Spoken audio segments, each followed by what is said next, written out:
I mean, was this written by a man? I feel like oh my god, I felt that the entire time. I was like, no woman wrote this journal, but yeah, a woman wasn't even in the room when this was being written.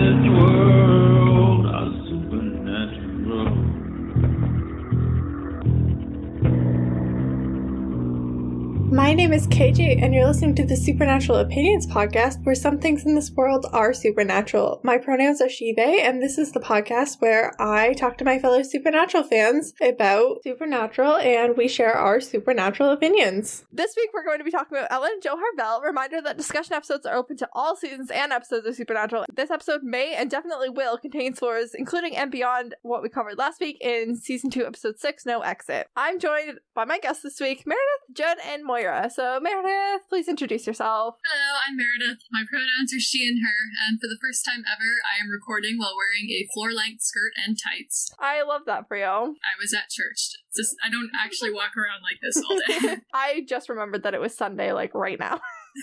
That's upsetting. I have to work tomorrow. There. Yeah, the Sunday scaries. Jenn, would you like to remind the people who you are? Dude, I don't even know who I am. This is a very lazy Sunday for me. I'm Jenn. Pronouns are she, her.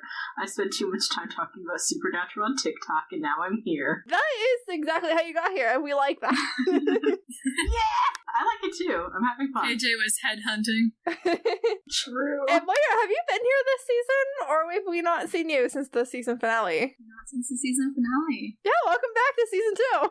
I'm very excited to be here. Also, my pronouns are she and her. Yeah, Moira's my co-host on my other podcast series of opinions. Yes, and we love having her because she's awesome. Yeah. I'm excited to be here. I get to talk to y'all again. One of the very few people on this podcast who I actually know in, like, real life. This week we're talking about Ellen and Jo Harvelle, I was gonna say the first, but Meg was was here in season 1, but Meg was killed off in season 2, so they were the replacement female characters alongside Ash, their family friend. Again, Ash has no backstory, we don't know where he came from. He doesn't need one. He doesn't have a last name. He's almost nicer. A man who needs no introduction. He's just there. So I wanted to start by going through the canonical history and some of the, I guess, not so canonical history of Ellen and Jo.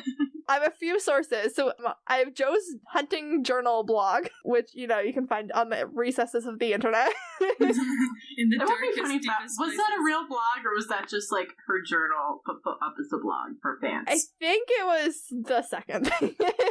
I think it was on, like, the DVD extras for season 2, I want to say. It was, like, a DVD extra thing that made its way to the internet. Interesting. And then I also have John's journal, which I now own a copy of, so I poured through that. There's a whole series of Supernatural companion books by Alex Irvin. I have a couple of them. This was just the newest one that I added. So I went through that looking for any reference of Ellen and Jo. I got some stuff in there. We'll get there. And then I have some show canon, so that's what we're going to cover for the history of Ellen and Jo to start with. And then we'll discuss some other things about Ellen and Jo as well. But I want to start with Jo's journal because that, you would think would be like the most accurate-ish. The timeline doesn't match up with John's journal has the most whack timeline out of anything. I feel like that kind of works with him as a person. Yeah. John's journal's off by about 10 years.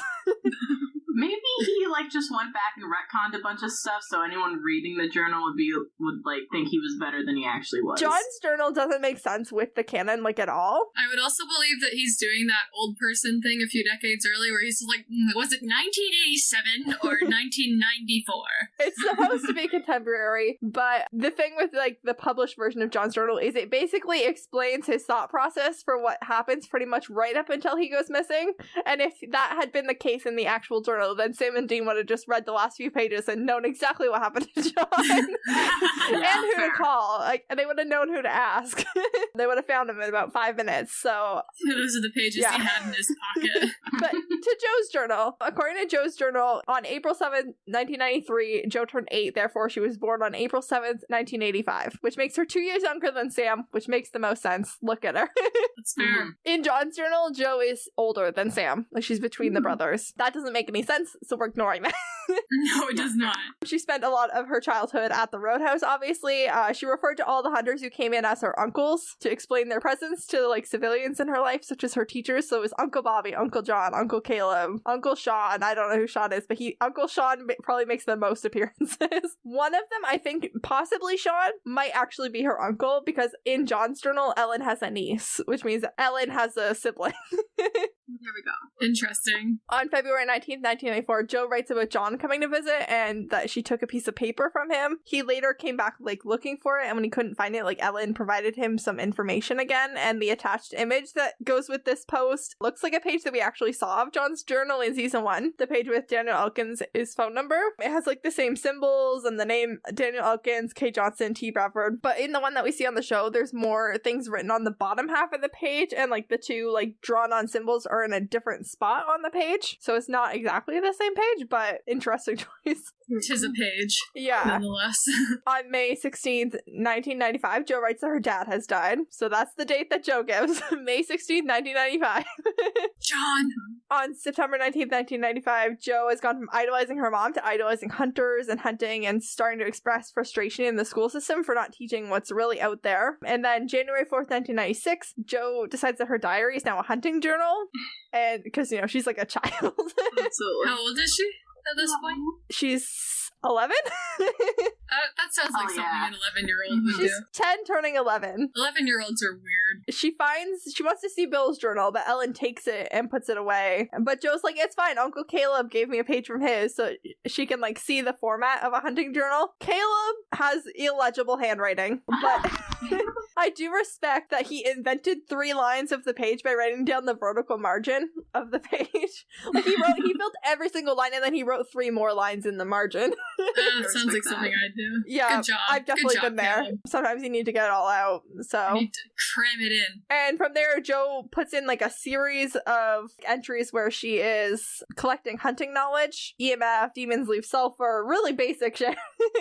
Because she's a child. March 6, 1997, Jo gets into a fight at school, and Ellen and Uncle Sean have to go talk to her principal, and then Sean starts teaching her how to fight. Ooh. Sean. Yeah, Jo is, like, literally about to turn 12. She's, like, not even 12 yet, and she's already, like, getting into fights and stuff. January 17th, 1998 is the first time that Jo mentions Gordon in her journal, and oh my god, Gordon. Yeah, I remember Gordon. I remember this.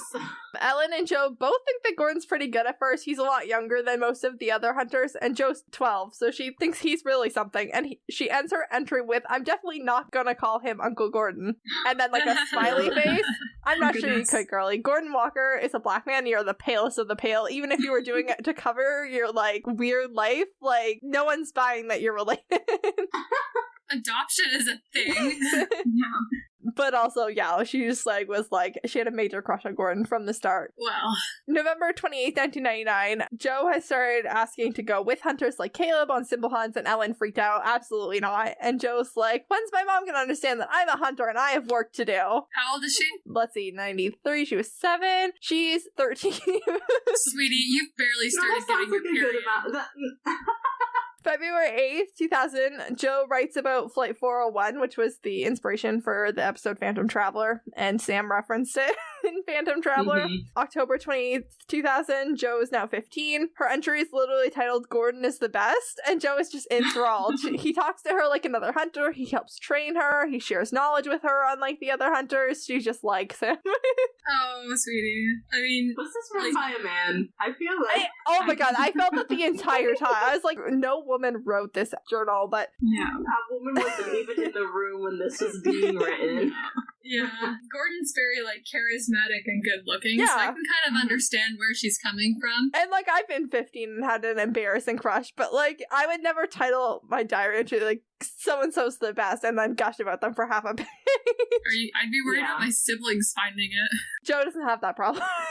She has her mother. Yeah, she has her mom. I feel like Ellen, I was gonna say Ellen might give her some privacy, but no, Ellen wouldn't.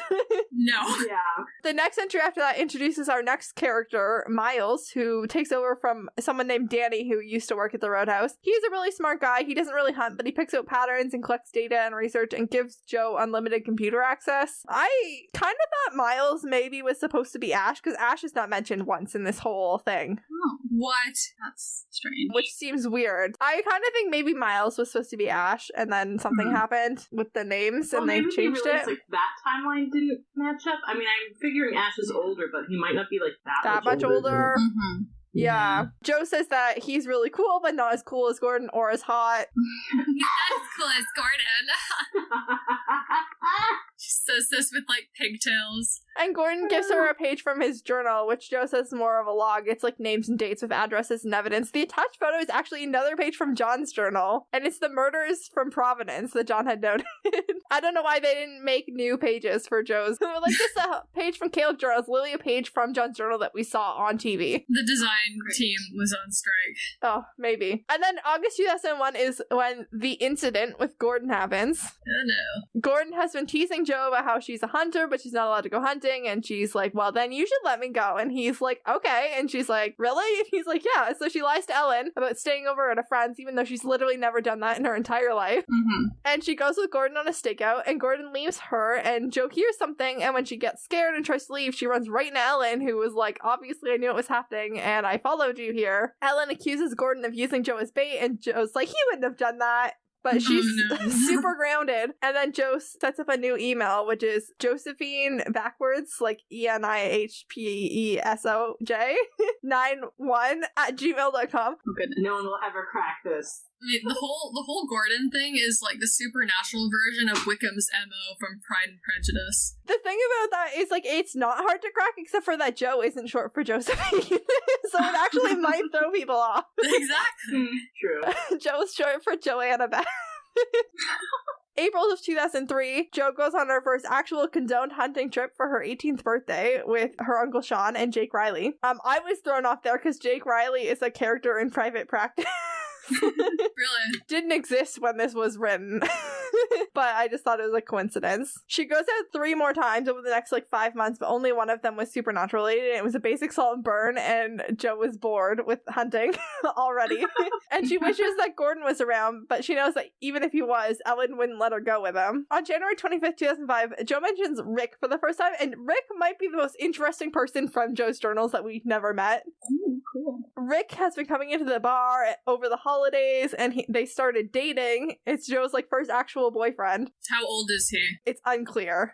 There's 2 versions of this entry. One where they are just at the bar over the holidays, another one where they go on a hunt with Jake Riley, and then Jake has to leave, and so they get caught up in this moment of post-hunt hormones. Both of them end with Ellen being glad that somebody's watching Jo's back out there, which seems very out of character for Ellen, but okay. Yeah.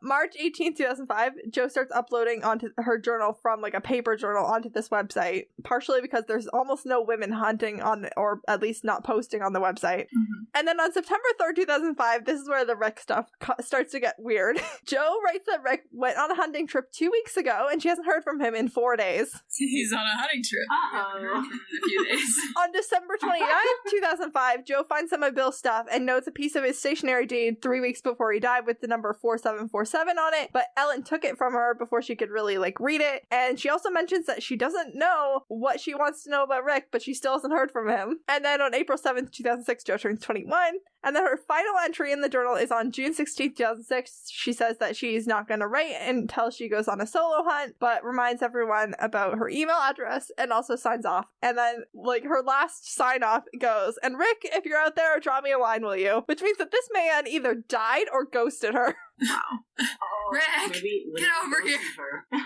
Maybe literally. Yeah, that would be covered under dying. Which means that when Jo meets Dean and he's just so uninterested, she's coming off of this ghosting. Oh, goodness. Or her one and only boyfriend just stopped talking to her out of the blue for no reason that she could tell. And then Dean shows up and is just kind of not. He's halfway interested, but tired. Aw. Yeah. Poor Jo. So that's Jo's journal. Definitely not written by a woman. Oh no. But that brings us to John's journal, which definitely was not written by a woman. Jo and Ellen's lives are one of the things that John's journal matches up with the least in. In John's journal, Jo's slightly older than Sam, rather than 2 years younger, but I still thought we would just see what happened. So in John's journal, John met Bill and Ellen immediately after Mary's death. Mary dies on November 2nd, 1983.